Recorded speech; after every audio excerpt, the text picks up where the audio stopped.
영적 성숙에 관한 말씀 마지막 시간이 됩니다. 우리가 지금까지 총 13번 말씀을 나눴는데 오늘 이제 14번째로 이제 마지막 말씀을 끝내고 다음 주부터는 종말론에 대해서 나누고 내년에는 대요리문답 웨스트민스터 신앙고백서 대요리문답을 이제 이어서 생각해 보고자 합니다.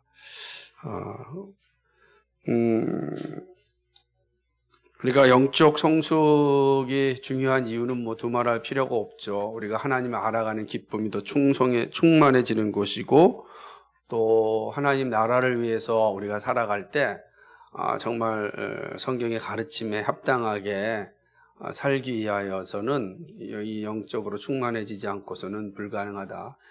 영적으로 성숙해지지 않고서는 그 일은 어렵다라고 하는 건 우리는 너무나 잘 알고 있습니다. 더군다나 잘한다라고 하는 것은 살아있다라는 뜻이기 때문에 살아있는 사람은 잘하는 겁니다. 그렇죠? 잘하지 않는 사람은 병들었거나 죽었거나 둘 중에 하나이기 때문에 우리는 살아있기 때문에 또 잘해야 되는 것입니다. 언제까지 잘하느냐? 하나님께서 이제 그만이라고 말씀하실 때까지 잘해야 됩니다. 그거를 명시적으로 표현한 것이 그리스도의 장성한 분량에까지 잘한다라고 하는 거예요. 근데 우리 중에 누구도 그리스도의 장성한 분량이 어딘지 아는 사람이 없습니다. 그렇기 때문에 우리는 주님께서 이제 그만 이게 말씀하실 때까지 자라야 한다라고 하는 것이죠. 우리가 이렇게 자랄 때 우리의 삶은 풍요롭게 되고 또 정말 이 험악한 세상 가운데 믿음의 길을 포기하지 않고 끝까지 주님을 맞이하는 신앙이 될 수가 있다라고 하는 것입니다. 그래서 우리는 13번에 걸쳐서 영적 성숙을 이루는 길이 어떤 것인지 또 영적 성숙에 이를 때 나타나는 모습이 어떤 것인지를 중의적 측면에서 다 살펴보았습니다.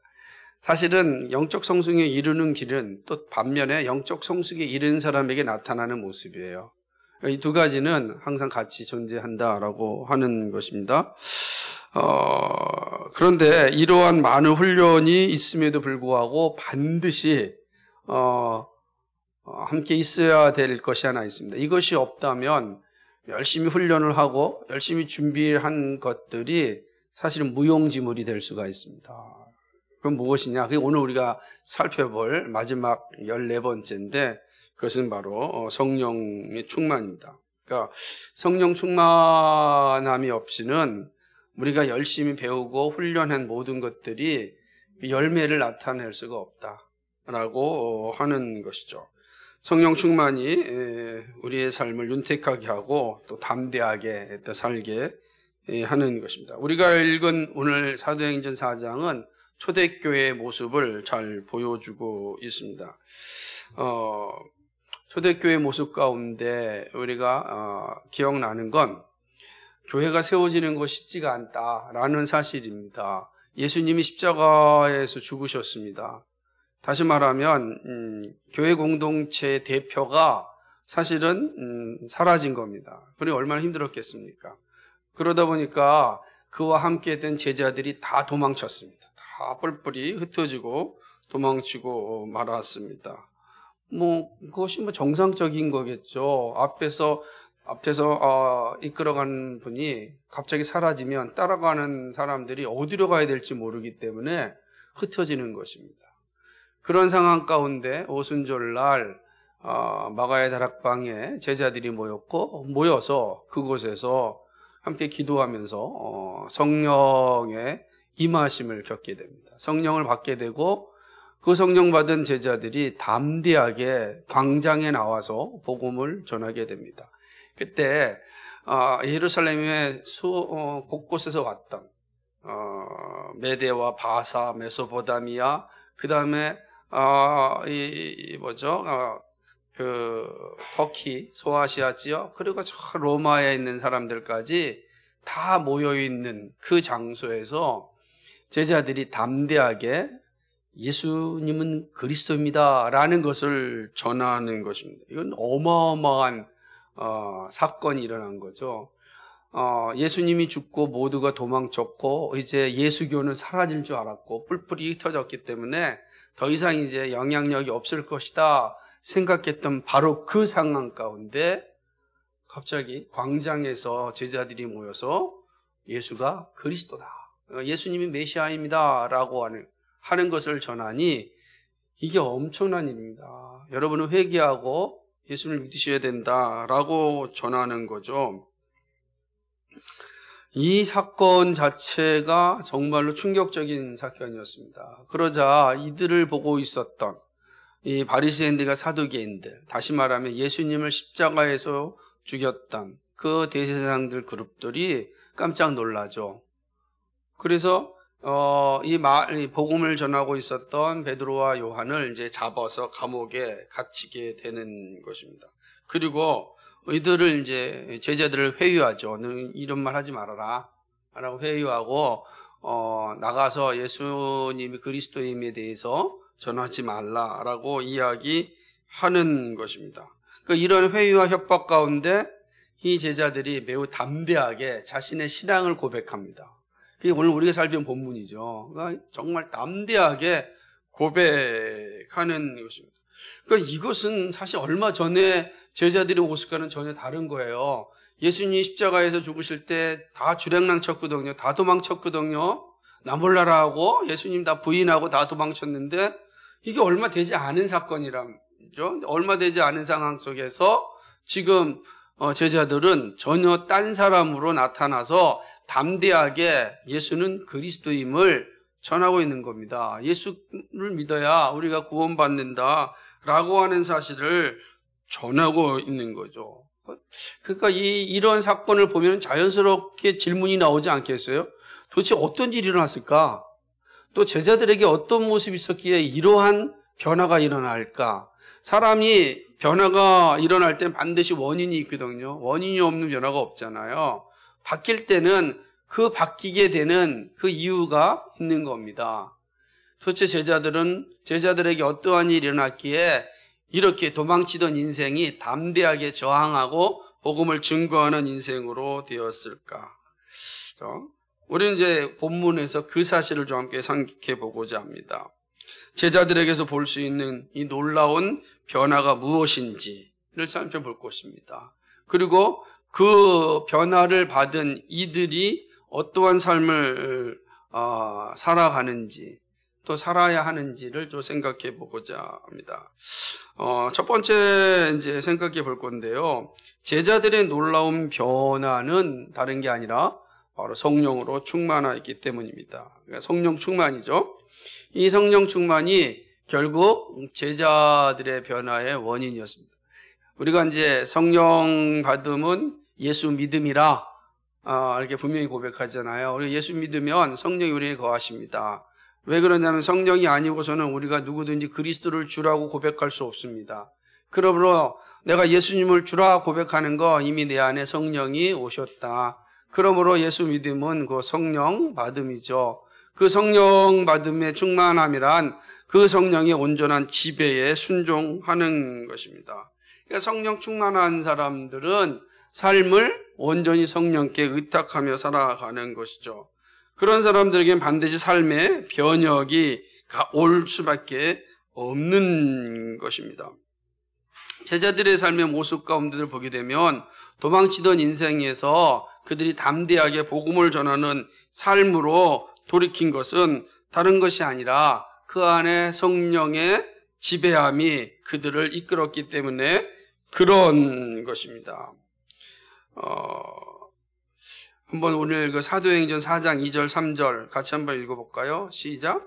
백성을 가르친가 예수를 들어 죽은 자 가운데서 부활하는 도 전함을 싫어하여 죄를 잡음에 날이 이미 저문 거로 이튿날까지 다두었으나 제자들이 담대하게 복음을 이제 전하고 자신의 삶에 도망치는 인생이 아니라 저항하는 인생으로 나타나서 예수가 부활하셨다라는 것을 전하게 되는 것입니다. 그러니까 이 부활에 대하여서 대제사장들은 이제 매우 이제 거북한 소리가 된 것이죠.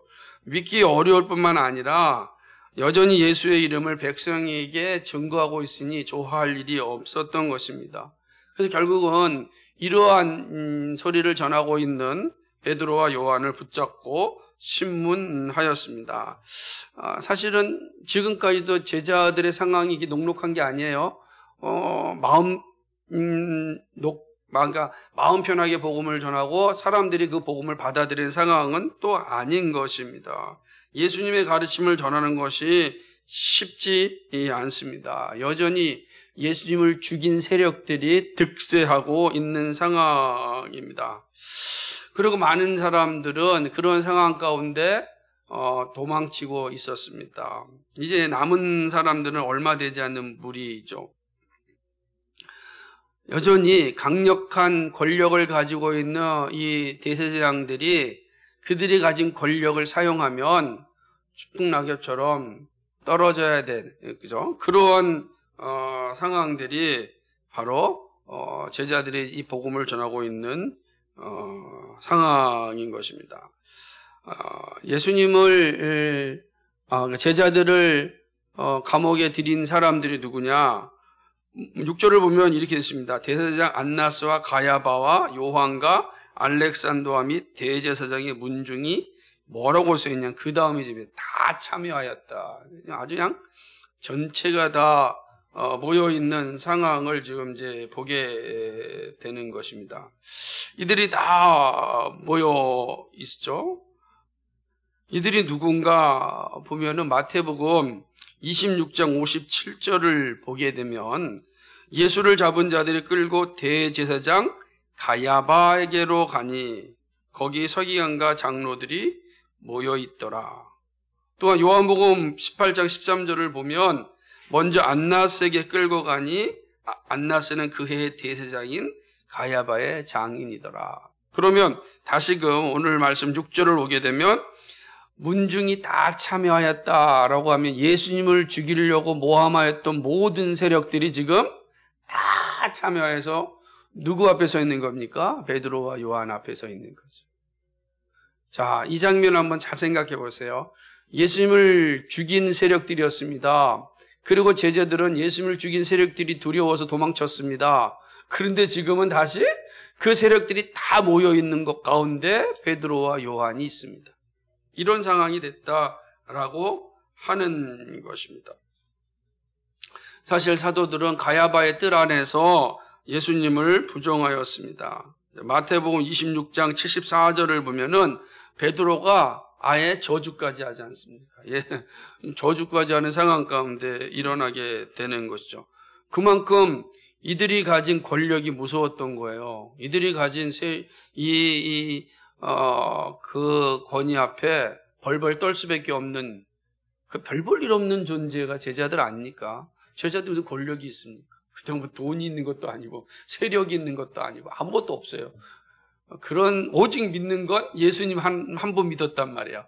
예수님의 능력 믿고 쫓아다녔는데 그 예수님이 사라졌어요. 그 예수님을 사라지게 한 게 바로 이 시대의 권력자들이었어요. 그러니 무슨 할 말이 있겠어요. 그러니까 그들 권력 앞에 섰을 때 벌벌 떨 수밖에 없는 게 제자들의 모습이었습니다.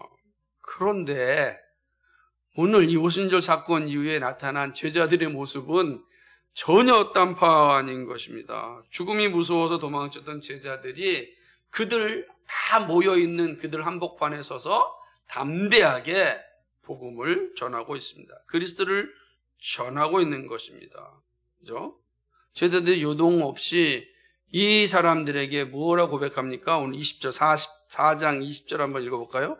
시작. 우리는 보고 들은 것을 말하지 아니할 수 없다 한. 이 놀라운 거예요. 이런 지금 예수님을 죽인 세력들 앞에 지금 나서서 뭐라고 고백하냐면은, 우리는 보고 들은 것을 말하지 않을 수 없다라고 하는 것입니다. 예수님이 죽으시고 부활하사 승천하신 얼마 안 되는 기간이었지만 지금 제자들의 모습은 전혀 새로운 모습인 것입니다. 그러니까 이들에게 있어서 비굴하게 도망쳤던 모습이 하나도 안 보이는 거예요. 그리고 두려워 벌벌 떨고 있는 연약한 모습도 보이지 않는 거예요. 나는 보고 들은 것을 전할 뿐이다. 이 담대히 얘기하는 거죠. 사실은 이 독재 시대가 있을 때 우리가 일제에도 마찬가지, 일제 시대나 또 독재 시대나 항상 끔찍한 형벌 가운데 하나가 무엇이냐면 고문이라면 고문. 고문 앞에 장사가 없잖아요. 그래서 고문 때문에 거짓말을 많이 하거든요. 하지도 않았는데 고문 때문에 거짓말을 해가지고서 없던 죄가 있던 죄로 둔갑하는 경우가 비일비재하였죠.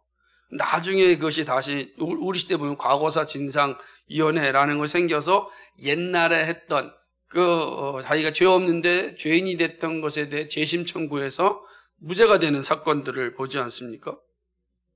그러면 죄가 없는데 어떻게 죄가 됐을까? 이게 자세하게 살펴보면 거긴 다 회유와 협박과 고문이 있었단 말이에요. 이게 얼마나 무서웠냐면 없던 죄도 있다고 말할 수밖에 없는 거예요. 그러니까 제자들이 그런 상황에 처해 있었는데 이제는 전혀 다른 모습이, 나는 보고 들은 걸 말하지 않을 수 없다. 무슨 말이지? 나를 죽여도 나는 이 말할 수밖에 없다. 이제는 도망치지 않는다. 난 도망치지 않을 거다 라고 하는 겁니다. 근데 그 모습이 얼마나 대단한 모습인지 이 모여있는 모든 대제사장들이 느끼게 되는 겁니다. 이거는 회유하고 협박해야 될 문제가 아니고 죽어도 거짓말하지 않겠구나 하는 것을 느끼는 거죠. 왜 그 상황들을 보게 되면, 그래서 또 이들을 다 풀어주잖아요.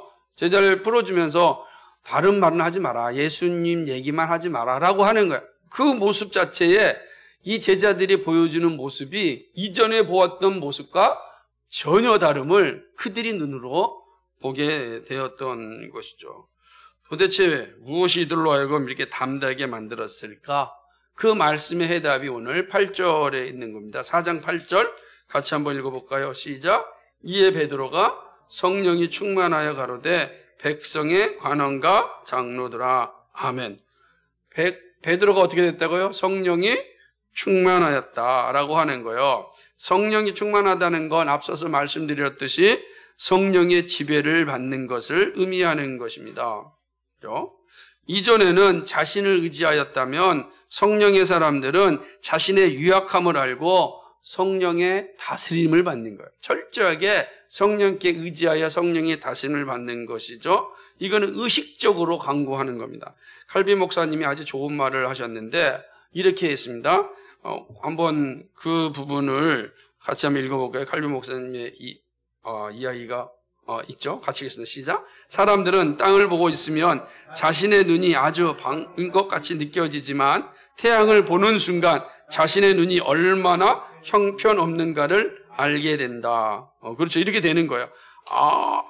그죠. 내가 눈이 밝은 것 같지만 태양을 딱 지금 제가 이걸만 보더라도 제 눈이 갑자기 이제 아무런 형편없구나, 밝지 않구나라는 것을 알게 된다라고 하는 거죠. 무슨 말이에요? 하나님을 바라보게 되면 자신이 얼마나 비참한 자인지를 알게 된다는 것입니다. 그렇기 때문에 하나님을 의지하지 않을 수 없게 된다. 그러니까 딱 보는 순간 나의 모든 것이 다 비춰지니까 하나님 의지하지 않고 사는 것이 얼마나 부질없는 일인지를 깨닫게 된다는 거죠.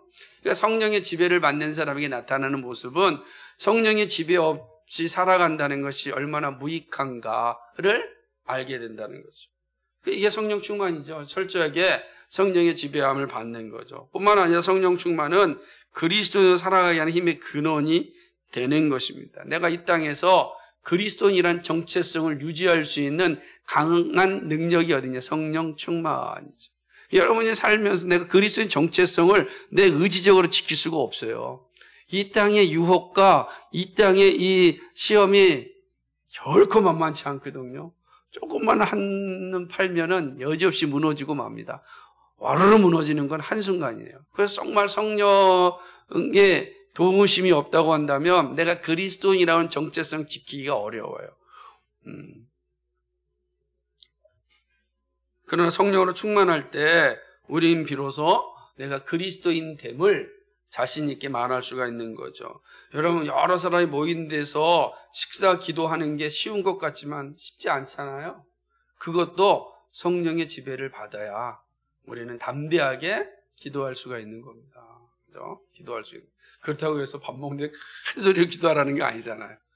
잠깐 우리가 고개 묵도하고서 기도하는데도 여러분 성령이 지배하지 않으면은 어떤 생각이 들면 고개를 순간 기도하려고 하면은 수없이 많은 사람들이 나를 보고 있지는 않을까라는 게 막 떠올라가지고 기도하지 못하게 돼요. 그래서 그냥 주신 거 감사합니다. 예수님 아멘 이렇게 고개만 들었다 올리는 경우가 태반이 되는 거예요. 진심으로 이것이 나에게 주신 하나님의 선물임을 알고 잠시라도 정직하고 진중하게 기도하는 시간을 못 가져요. 성령의 지배를 받으면 성령이 모든 사람들이 나를 보고 있다는 의식 자체를 다 가져가신단 말이에요. 그래서 나를 하나님과 대면한 짧은 그 얼마도 안 되는 5초, 한 10초도 하나님을 대면하는 시간이 되게 하는 거예요. 정말 나는 감사합니다. 주신 것 감사합니다. 라고 하는 거. 그러니까 이 자체가 얼마나 중요한지 모릅니다. 성령의 지배가 우리를 그렇게 만든다. 또 성령이 충만하면 그리스도를 위하여 담대해집니다. 그것이 바로 베드로의 두 모습에서 우리에게 보여주는 거죠. 도망갔던 베드로의 모습이 아니잖아요. 이제 그리스도를 담대해지는 거죠. 담대해져야 복음을 전할 수가 있는 겁니다. 사도행전 1장 8절에서 오직 성령이 너에게 임하시면 너희가 권능을 받고 예루살렘과 온 유대와 땅끝까지 이르러 내 증인이 되리라. 증인이 되려면 성령의 이 권능, 성령으로 충만하지 않고서는 복음 전하지 못해요. 그러니까 복음 전한다는 게 우리 입술을 열어 복음을 전하는 거 당연하죠. 동시에 삶으로 내가 그리스도인됨을 증거하는 거거든요. 그러니까 아까 식사도 짧은 것에 감사하는 거, 이 우리 언어를 통해서도 다시 다 나타나는 거예요. 감사합니다. 감사합니다. 그죠? 감사합니다. 그죠?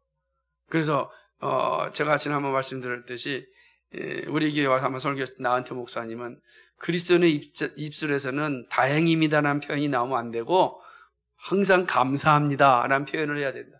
우리에겐 다행이 없다. 항상 하나님의 은혜니 감사하다. 그죠?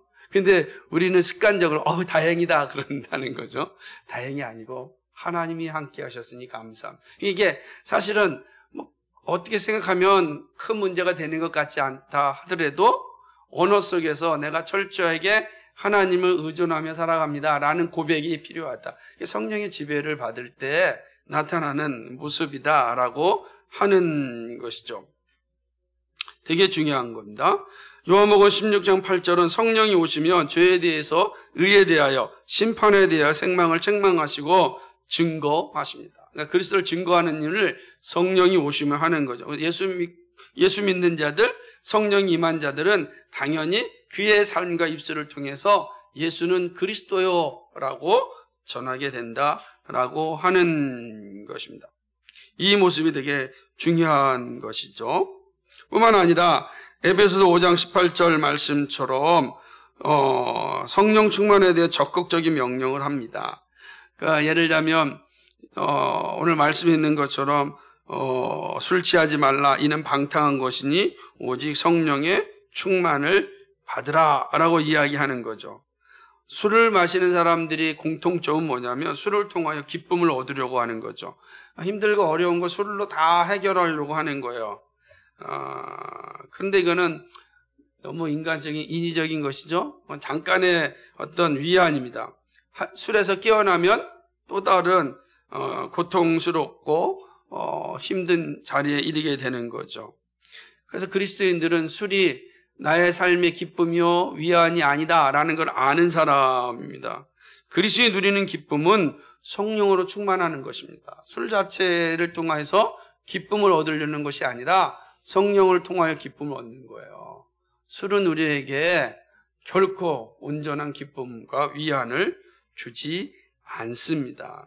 이토록 성령으로 충만한 것은 성령께서 우리의 삶을 온전히 지배하는 겁니다. 그러기 위해서 우리는 우리의 마음을 성령께서 온전히 지배할 수 있도록 다 내어주어야 합니다. 거기에 변화가 오는 거죠. 그러면 내 힘으로 말하는 것이 아니라 성령이 내 입술을 통하여서 일하게 됩니다. 제가 가끔씩 경험하는 것 일인데 아마 여러분도 종종 경험하리라 생각합니다. 저는 누구를 만나서 복음을 전하려고 할 때 간절히 준비하며 기도합니다.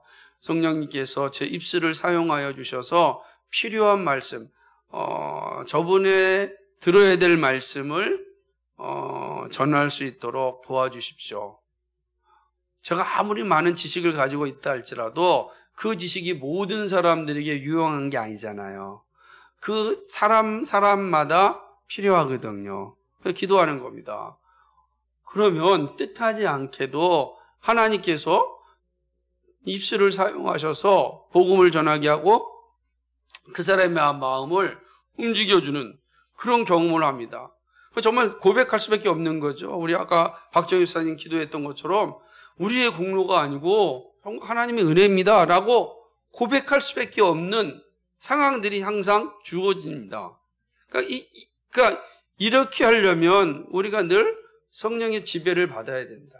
그러니까 우리 예수 믿어 성령 받은 사람들입니다. 성령이 우리에 임하여 있다는 것으로 만족하는 것이 아니라 그 성령이 나의 삶을 온전히 지배할 수 있도록 나를 항상 열어줘야 된다. 그 성령이 나를 이끌어갈 수 있도록 우리가 의지적으로 그 일을 감당해야 되는 겁니다. 여러분 어떤 일을 하든 무엇을 하든 항상 성령 하나님께 의지하시고 기도하십시오. 그러면 성령께서 우리로 하여금 담대하게 살아갈 수 있도록 하여 주십니다. 이것이 우리로 하여금 영적으로 성숙하게 하는 길이고 영적으로 성숙한 모습입니다. 두 번째는 성령 충만에 이르는 길입니다. 이제 좀 본격적으로 적극적으로 생각해 보겠습니다.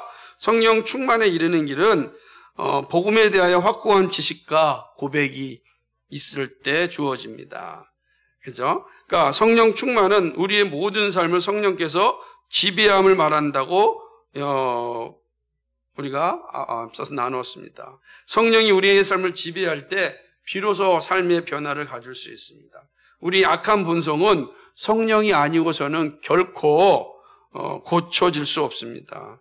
그러니까 그리스도인들은 무엇보다도 성령의 지배를 받기 위하여 애를 쓰는 사람입니다. 그런데 그러면 이 성령의 지배를 받는다는 것, 성령의 충만을 받는다는 게 무엇인가? 한국교회가 종종 이 부분에 있어서 극단적으로 나갈 때가 참 많은데 그 열매 중에 하나가 신비주의적 또 초자연적인 일들에 집중하는 것입니다. 물론 성령은 초자연적으로 일하시고 역사하십니다. 우리는 부정하지 않습니다. 그 사실입니다. 그러나 보편적으로 성령께서 우리를 지배하실 때는 신비적인 방법이나 어떤 꿈이라든지 환상이라든지 어떤 초자연적인 이적을 통해서 우리를 이끌어 가시는 것이 아니라 그의 계시의 말씀을 통하여서 우리를 이끌어 가시고 인도해 주시는 겁니다. 우리가 알아야 될 하나님의 모든 뜻은 다 성경에 기록되어져 있기 때문에 그렇습니다.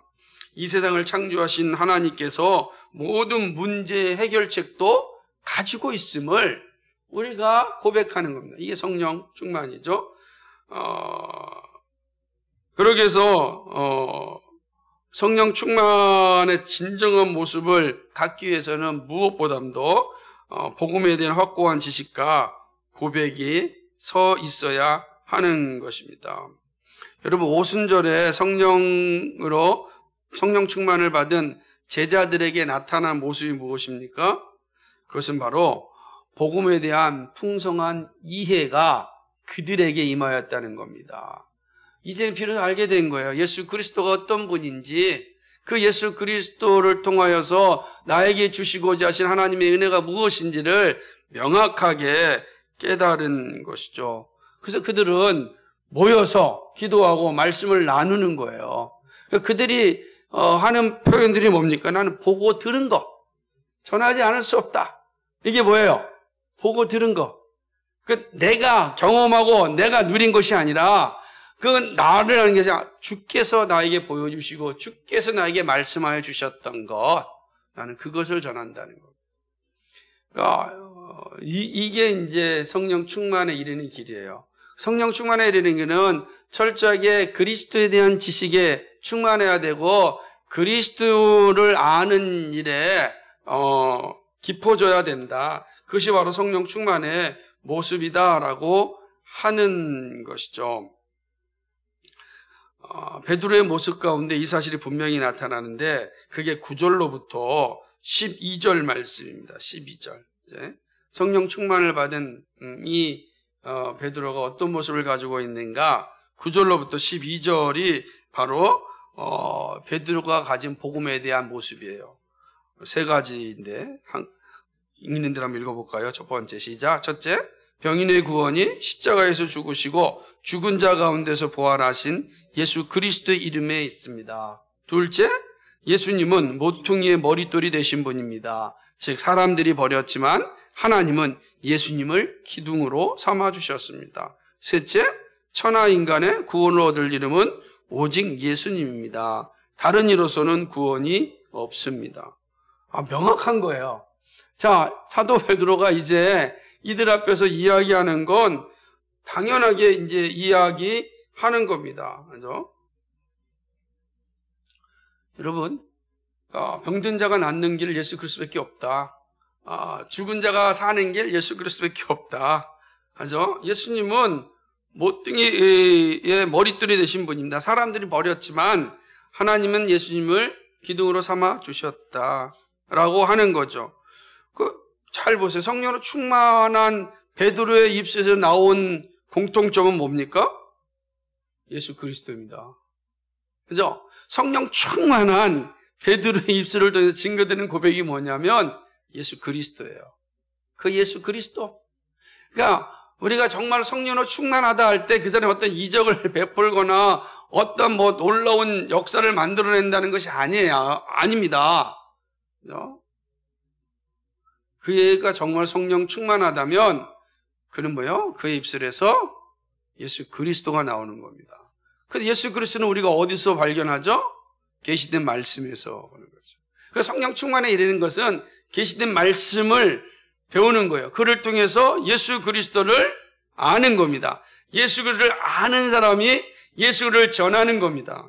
이게 바로 성령 충만합니다라고 하는 거죠. 그러니까 바리새인들과 서두개인들은 베드로의 이 놀라운 고백 앞에 놀라지 않을 수밖에 없었죠.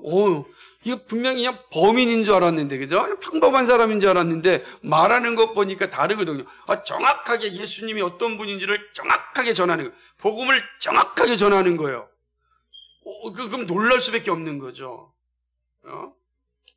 그래서 13절과 14절에 같이 읽어보겠습니다. 시작. 저희가 베드로와 요한이 기탄 없이 말함을 보고 그 본래 학문 없는 범인으로 알았다가 이상히 여기며 또 그 전에 예수와 함께 있던 줄도 알고 또 병나은 사람이 그들과 함께 섰는 것을 보고 힐난할 말이 없는, 더 힐난할 말이 없어요. 그러니까 어떻게 베드로와 요한이 기탄 없이 말했을까요?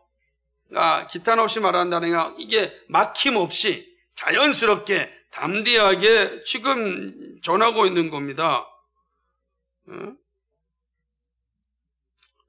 그래서 뭐라고 표현하죠? 그 본래 학문 없는 범인으로 알았다. 원래 학문이 없죠. 어부였으니까. 근데 어떻게 이렇게 말씀을 전하고 있을까요? 이게 놀라운 거잖아요. 그 이유가 뭡니까? 바로 성령께서 하셨기 때문입니다. 성령께서 베드로와 요한의 입을 열어서 말씀을 전하게 하신 거죠. 그러면 베드로와 요한이 아무것도 안 하고 있었나? 그것이 아니죠. 이미 그는 3년 동안 예수 그리스도와 함께 동행하면서 예수 그리스도로부터 말씀을 받았고, 그리고 예수 그리스도 십자가의 은혜와 부활을 본 사람들이에요. 다른 게 아닙니다.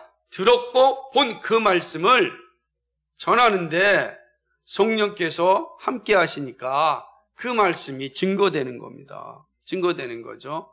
성령의 지배를 받지 아니하면 말씀이 바르게 증거될 수 없고, 말씀이 바르게 증거되지 아니하면 사람들이 알아들 수 없는 거죠. 그 역사의 모습을 보여주는 것입니다.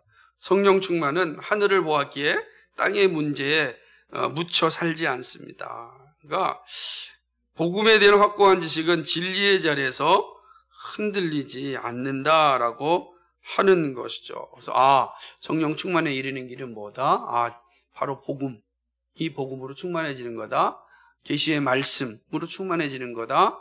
그때 그 계시의 말씀이 우리를 통하여서 일하신다.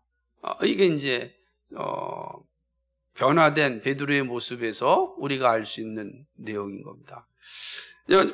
세 번째는요, 그죠? 한번 볼까요?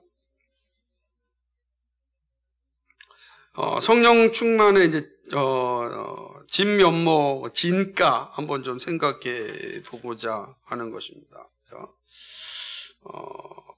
성령 충만의 진짜 모습은 뭘까? 진면목은 어떤 것일까? 그죠? 우리가 성령 충만이 뭔지 알았고 성령 충만에 이르는 길도 알았습니다. 그런 성령 충만이 주는 진짜 큰 선물이 어떤 것인지 좀 생각해 보고자 하는 것입니다. 특별히 성령 충만의 진면목은 우리의 삶을 고난의 자리에서 빛나게 합니다. 성령 충만이 진짜 진가, 진짜 값어치를 할 때가 언제냐? 고난받을 때입니다. 왜 이렇게 말씀드리냐면 일단 사도 베드로와 이 요한이 고난의 자리에서 그 진가를 보였잖아요. 근데 실제로 우리의 삶 자체가 주님 오시는 그날까지 고난의 연속입니다. 고난 없이 우리의 삶이 존재할 수가 없습니다. 왜 그렇죠? 우리의 죄 때문입니까? 그게 아니라 이 타락한, 이 부패한 세상 가운데 그리스도인으로 살아갈 때 타락한 세상은 끊임없이 그리스도인을 하여금 고난의 자리로 이끌어갑니다. 그래서 그리스도를 알고 그리스도를 따르고 그리스도를 사랑하는 자리에서 멀어지게 하려고 온갖 수단과 방법을 가리지 않습니다. 그게 힘든 거죠.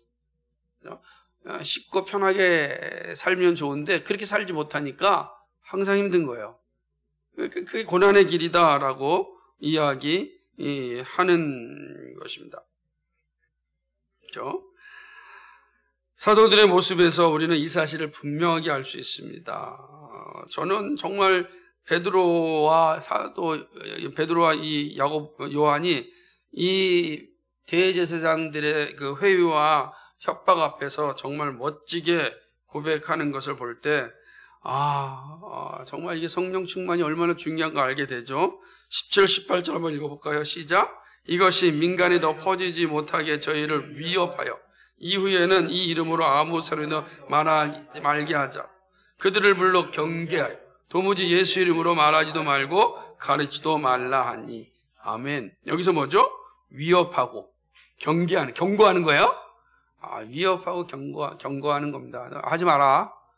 이 말은 뭐예요? 너 이렇게 얘기하면은 네 선생이었던 예수와 같이 십자가에서 죽일 거다. 이런 협박입니다. 반드시 이렇게 죽일 거다. 야, 앞서 자기 선생님이 그렇게 죽는 걸 보았잖아요.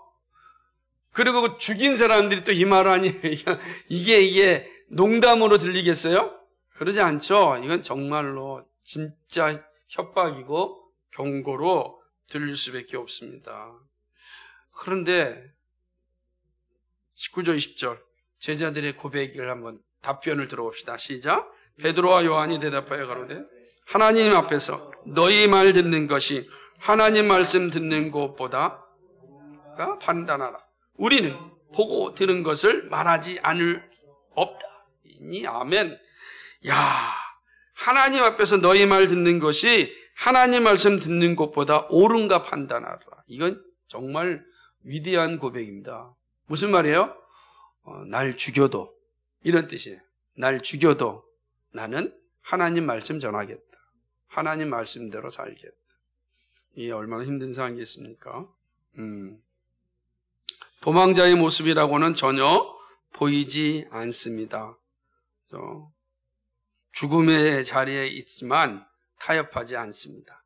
자유의 자리에서 교만하지 않습니다. 오히려 예수님의 말씀 전하는 걸 기뻐하고 행복하게 여기는 것이죠. 순교자였던 빈센티우스가 정말 화형을 당하는 그 순간에 이렇게 고백을 합니다. 이 고백 같이 읽겠습니다. 시작. 장차올 영광에 비할 때 이것은 얼마나 작은 고통이 큰 바다와 같은 양의 포도주에 식초 한 방울 떨어뜨린다고 무엇이 달라지겠는가? 장차 한 왕국을 소유하게 될 사람이 하루쯤 고생을 한다고 무엇이 달라지겠는가? 야, 참 이게 성령으로 충만한 사람들이 가지고 있는 고백입니다. 이거는요, 사람의 어떤 능력으로, 힘으로, 의지로 되는 게 아니거든요. 이건 말씀에 대한 확신, 하나님 나라에 대한 분명한 고백이 있을 때 하는 거죠. 바다와 같은 그 포도주에, 그 많은 포도주에 식초 한 병을 떨어뜨린다. 야, 내가 지금 화형당하는 이 하루쯤 고난이 대수겠는가? 성령으로 충만한 사람, 복음의 진리에 대해 흔들림이 없는 사람은 고난의 자리에 더욱 그의 신앙의 빛을 발하는 것입니다. 조나단 에드워즈 목사님은 고난이 그리스도인이 주는 유익을 세 가지로 이야기합니다. 그 세 가지인데요. 제가 기록해냈는데 같이 한번 읽어보겠습니다. 첫째, 시련은 그들이 가지고 있는 신앙이 참된 것인지 아닌지를 드러낸다. 둘째, 신앙의 진실성을 밝혀줄 뿐 아니라 신앙의 참된 아름다움과 고상함을 분명하게 드러내준다. 셋째, 신앙을 순화시키며 강하게 해주는 것이다. 그렇습니다. 이것이 바로 고난이 주는 유익이다. 그러니까 조나단 에드워즈 목사님은 참 미국에서 정말 18세기에 대부흥을 경험하였던 목사님이시죠. 이 부흥을 경험했지만 고난 가운데 살고 병막 가운데 참 하나님의 부르심을 받았는데, 그 위대한 목사님이고 위대한 학자였던 이 조나단 에드워즈 목사님의 고백, 우리 잘 새겨들어야 됩니다. 시련은 내 신앙이 참된 것인지 아닌지를 드러내주고, 그죠? 또 신앙의 참된 아름다움과 고상함을 드러내준다. 저는 이 말이 참 은혜스러워요. 무슨 말이냐면, 야, 정말 예수 믿는 사람들이 아름다움이 어디에 있겠는가? 돈 있으면 세상 사람들처럼 다 살죠. 그런데 우리가 돈도 없어요. 더군다나 고난도 받아요. 그런데 기쁨을 누리며 살아요. 이것처럼 아름답고 고상함이 어디 있겠습니까? 세상 사람처럼 권력을 가졌어요. 부자가 됐습니다. 성공했습니다. 그런데 자발적 불편을 살고 정말 많은 사람들을 위하여 섬김의 삶을 살아요. 이처럼 모신 아름다운 게 어디 있겠습니까? 이게 가능한 게 성령이 충만할 때 이루어지는 거예요. 그죠? 이런 모습이 다 있는 거죠. 그러니까 사실은 그리스도인들에게는 이 신앙의 아름다움이란 이루 말할 수 없죠. 근데 그 아름다움이 언제 가장 멋지게 꽃피느냐? 고난이 올 때. 고난이 올 때 가장 아름다운 꽃을 피우는 거지. 야, 정말 신앙이 이런 거구나. 신앙이 이런 거구나 하는 거죠. 왜냐하면 똑같이 어려운 상황이 처하면 욕하는 건 쉽잖아요. 한탄하고 욕하고, 그죠? 원망하고, 그걸 다 할 수 있잖아. 이놈의 세상, 징그럽다 진짜. 왜 내가 이런 세상 태어나가지고, 우리 부모는 왜 이렇게 가난해가지고 징그럽다 정말. 얼마나 우리가 한탄하고 욕하고 저주하고, 나는 절대 부모처럼 안 산다 막 이렇게 이야기할 수 있는 게 무궁무진히 많은 거예요. 우리 예수는 다 그래. 그런데 성령이 충만하면 그런 것이 아니라 그런 것 가운데 하나님이 주시는 그 놀라운 은혜와 사랑을 발견하게 됩니다. 이런 상황 가운데 나를 불러주시고 나를 인도해 주시고 나를 이끌어 주신 하나님의 은혜가 어디에 있는가? 이 어렵고 힘든 가운데 나에게 이 아름다운 공동체를 허락해 주신 하나님의 뜻은 어디 있는가? 여러분, 이 교회라고는 정말 이 귀한 공동체를 하나님께서 허락해 주셨잖아요. 이 생각해 보면 너무 감사한 겁니다. 그러니까 그런 모습에 왜 나의 삶 속에서 하나님은 이렇게 일하실까? 나를 사랑하심이 분명하구나. 이렇게 고백하게 된다는 거죠. 그게 이제 그리스도인, 성령으로 충만한 그리스도인들이 가지고 있는 모습이다라고 하는 것입니다. 그래서 그리스도인의 고난은 당시에는 힘들지만 고난을 통하여 단련된 후에는 더 큰 역할을 감당하게 됩니다. 그러니까 이게 여기 세 가지죠. 우리가 사도행전을 보면은 제자들의 모습을 통하여서 분명히 볼 수 있는 거죠. 아, 그들의 삶의 변화는 성령을 받았기 때문이다. 그들이 정말로 성령을 받는 길에 이르는 길은 무엇이었는가? 그리고 성령 받은 자에게 나타난 삶의 모습이 무엇이었는가? 그건 철저하게 하나님의 말씀, 그 계시된 말씀을 기억하였고 그 말씀을 고백하였고 그 말씀대로 살아갔다. 그들이 다가오는 고난과 어려움과 그 아픔 속에서도 믿음을 잃지 않고 살 수 있었고 하나님 나라를 소망할 수 있는 글도 바로 성령의 지배를 받았기 때문이다. 그러니까 성령님의 지배가 그들로 하여금 복된 삶을 살게 하는 것이죠. 자, 그럼 어떻게 살까? 우리 시대도 역시 예수님의 십자가와 부활의 가르침을 싫어합니다. 순전한 복음을 전하는 것이 얼마나 힘든 세상인지 모릅니다. 순교의 자세가 아니면 바른 복음을 전하기 어려운 세상이며 듣기 어려운 세상입니다. 이미 번영의 복음이 진리로 가장해서 교회 곳곳에 들어와 있습니다. 그래서 복음과 함께 고난받는 것을 싫어합니다. 그래서 부활에 대한 고백이 아니라 지금 내가 이 땅, 지금 당장 좀 행복하게 살고 부유하게 살고 좀 권력 좀 갖고 싶고 성공을 누리고 싶다라고 이야기합니다. 그런 예수가 필요하다. 나에겐 그런 예수가 필요하다. 안 그러겠어요? 이제야 나에게 탁탁 뭐더라 직장을 마련해 주시는 예수님이 필요하고 기도할 때마다 배우자를 탁탁 준비시켜주는 예수님이 필요하고 그런 내가 사업을 할 때마다 그냥 항상 성공하는 그런 예수가 필요하다. 그렇게 생각하는 시대입니다. 그래서 나온 책 제목 가운데 하나가 CEO 예수님 이런 거나 CEO 예수님. 예수님을 마치 CEO처럼 생각하는 거예요. 그러나 예수님은 우리에게 그런 것들을 이야기해 주고 있지 않습니다. 그래서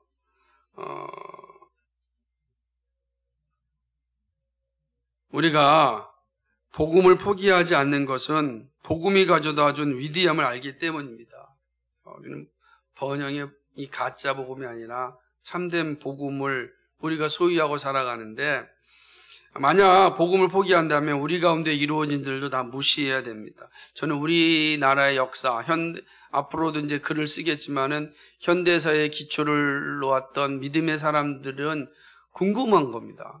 그 정말 저도 궁금하니까 저처럼 궁금한 역사가 있었더라고요.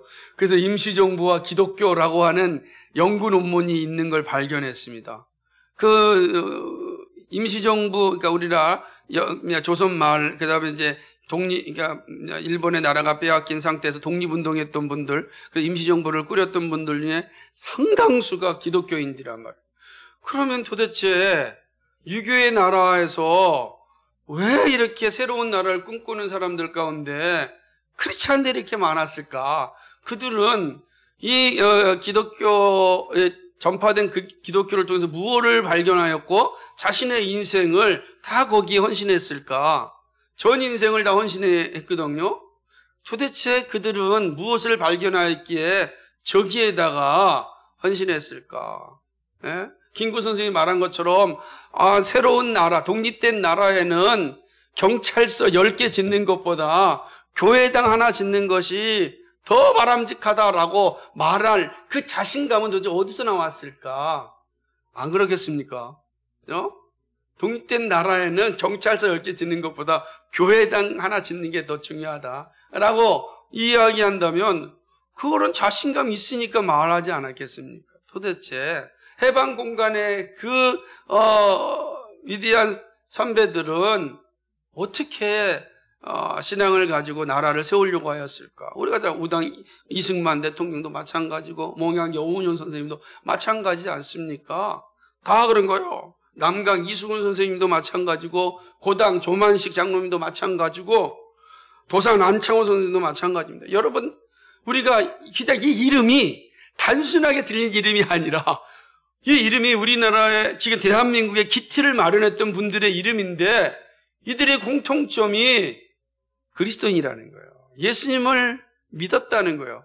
도대체 이 사람들은 예수님에게서 무엇을 발견했기 때문에 이렇게 예수님을 믿었을까? 제가 시간이 주고 기회가 주시면 다 만나서 인터뷰를 하고 저 만났으면 좋겠지만 이미 다 하나님 나라 가셨으니까. 근데 이분들에 대한 기록들이 남겨져 있는 걸 보면 이분들에게 있어서 새로운 나라, 독립된 나라의 소망은 예수 그리스도다. 이것이 너무 분명하였습니다. 분명하였어요. 후배들인 우리가 그거를 다 까먹고 있어서 속상하지만 선배들은 우리에게 이런 나라를 물려주기를 원했던 것이죠. 그러니까 우리가 이들이 받아들인 복음이 이들로 하여금 독립된 새로운 나라를 꿈꾸게 한 겁니다. 그런데 우리가 이 복음을 포기한다면 우리의 역사 자체도 사실은 포기해야 되는 거예요. 근대사가 없는 역사처럼 불안한 게 어디 있겠습니까? 복음을 포기할 수 없는 것은 우리에게 복음이 가져다준 놀라운 열매를 가졌기 때문입니다. 우리의 역사를 인정한다면 역사의 주인공들이 받아들였던 복음을 우리도 받을 수 있어야 합니다. 동시에 성령 충만은 우리의 삶에도, 개인적인 삶에도 놀라운 변화를 가져다 줍니다. 제시 라이 감독은 성령의 임재함을 받을 때 주어지는 변화를 5가지로 말하고 있습니다. 같이 한번 읽어볼까요? 성령이 계시는 곳에는 항상 죄와 죄에 대한 진정한 회개를 깊이 깨닫게 됩니다. 2번째, 성령이 계신 곳에는 언제나 유일하신 구세주이신 예수 그리스도에 대한 삶 믿음이 있습니다. 3번째, 성령이 계신 곳에는 언제나 말과 생활에 있어서 거룩함이 있게 됩니다. 4번째, 성령께서 계신 곳에는 언제나 개인적으로 열심히 기도하는 습관이 있게 됩니다. 5번째, 성령이 계시면 언제나 하나님의 말씀을 사랑하고 경외하게 됩니다. 여러분, 이 5가지를 여러분에게 잘 적용해 보십시오. 나는 어떤가? 그죠? 어떤가? 이미 우리 가운데 그리스도의 영을 받은 사람들, 즉 회개하고 믿고 거룩한 삶을 살며 기도 생활을 하며 하나님의 말씀을 사랑하는 삶을 살고 있다면 여러분 성령 받은 것을 인하여 감사드리십시오. 하나님 감사합니다. 그죠? 여러분 이런 모습이 있다면 성령께서 여러분의 삶을 지배하고 있는 겁니다. 여러분에게 성령께서 말씀하고 계시고 인도해 주신다는 사실입니다. 더욱더 성령의 복된 감화를 받도록 당신의 생각과 말과 습관과 행동이 성령의 인도하심에 복종하시기 바랍니다. 하나님 내 생각도 내 말도 성령께서 다스려 주옵소서. 그죠? 내 습관도 성령께서 다스려 주옵소서. 여러분 우린 정말로 교회를 세운 것도 성령의 인도하심이고 여러분이 자녀를 키우는 것도 성령의 인도하심이고 여러분이 사업을 하거나 무엇을 하든지 성령의 인도함을 구해야 됩니다. 성령님 도와주시고 성령님 지혜를 주셔서 열매를 맺게 해달라고 기도해야 되는 것입니다. 또한 그리스도의 영이 넘쳐 흐르게 되기를 위해서 그리고 세상을 위해서 날마다 기도하십시오. 기도야말로 돈이나 기계나 사람보다 오늘날 더욱 필요한 것입니다.